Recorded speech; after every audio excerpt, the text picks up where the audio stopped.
subscribe na po ako sa description ko po. Thank you po. Ang gamit po natin ngayon ay goto.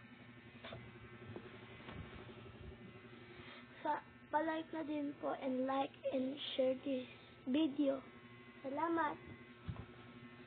So, ang gagawin po natin ngayon ay maglaro.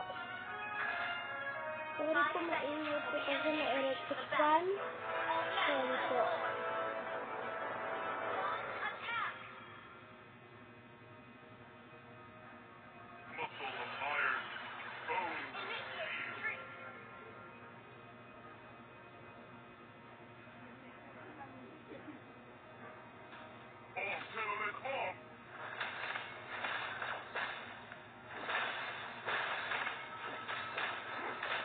Sorry po, malag ako.